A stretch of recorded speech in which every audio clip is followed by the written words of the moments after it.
কোরআন আধুনিক বিজ্ঞানের সাথে পুরোপুরি সামঞ্জস্যপূর্ণ। যদি আধুনিক বিজ্ঞান ভুল হয় তখন কি হবে? বিজ্ঞানের মতবাদের সাথে সাথে কোরআনের ব্যাখ্যাও কি বদলে যাবে? খুবই সুন্দর একটা প্রশ্ন। প্রশ্নটা খুবই গুরুত্বপূর্ণ। আর মুসলমানদের খুবই সাবধান থাকতে হবে যখন তারা কোরআনের সাথে আধুনিক বিজ্ঞানের তুলনা করবে।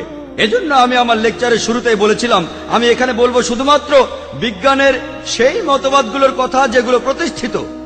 আর বিজ্ঞানের যে মতবাদগুলো প্রতিষ্ঠিত, যেমন ধরুন পৃথিবী বর্তুলাকার, এটা কখনোই ভুল হবে না। প্রতিষ্ঠিত মতবাদ কখনোই রাস্তা বদলায় না। তবে অপ্রতিষ্ঠিত মতবাদ যেমন অনুমান আর থিওরি রাস্তা বদল করতে পারে। কয়েকজন মুসলিম বিশেষজ্ঞ কোরআনের মাধ্যমে ডারউইনের থিওরি প্রমাণ করতে চেয়েছিলেন। ননসেন্স। আর তাই আমরাও বাড়াবাড়ি করব না।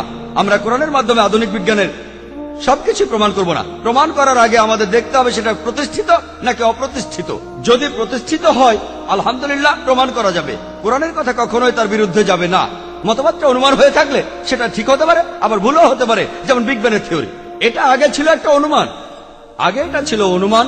আজকে প্রমাণিত হওয়ার পর যখন স্টিফেন হকিং নামে এক বিজ্ঞানী এটা প্রমাণ করলেন, এটা প্রতিষ্ঠিত। তাহলে বিগ ব্যাং থিওরি আজকে প্রতিষ্ঠিত। কয়েকদিন আগে এটা ছিল অনুমান। যখন সেটা প্রতিষ্ঠিত তখন আমরা ব্যবহার করব। আরেকটা অনুমান আছে যে পুরো মানুষ জাতি এসেছে একটি যুগল থেকে, আদম আর হাওয়া। এটা প্রমাণ করতে চাচ্ছি না, কারণ বিজ্ঞানে এটা প্রতিষ্ঠিত নয়। কোরআনে কথা বলা আছে, কোরআনে কথা বলা আছে যে মানুষ এসেছে একটি যুগল থেকে, আদম আর হাওয়া আলাইহিস সালাম। কিন্তু এটা প্রমাণ করছি না, কারণ এটা কোনো প্রতিষ্ঠিত সত্য নয়। তাই আমরা যখন তুলনা করব পবিত্র কোরআন আর আধুনিক বিজ্ঞানের মতবাদ, খেয়াল রাখতে হবে আমরা শুধু সেই মতবাদগুলো পরীক্ষা করব যেগুলো প্রতিষ্ঠিত সত্য, কোনো অনুমান নয়। কারণ কোরআন আধুনিক বিজ্ঞানের চেয়ে অনেক উপরে। পবিত্র কোরআন আল্লাহর বাণী। এটা প্রমাণ করার জন্য বিজ্ঞানের সাহায্য নেব না, একদমই না। এখানে মনে রাখতে হবে মুসলমানদের জন্য কোরআন হলো চূড়ান্ত মতবাদ। নাস্তিকের কাছে আর অমুসলিমদের কাছে হতে পারে বিজ্ঞান হলো চূড়ান্ত মতবাদ।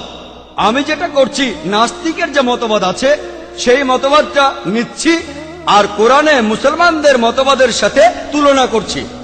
বিজ্ঞানের সাহায্য নিয়ে প্রমাণ করতে চাচ্ছি না কোরআন যে আল্লাহ তাআলার বাণী। আমি যেটা করছি দুটোর মধ্যে তুলনা করছি।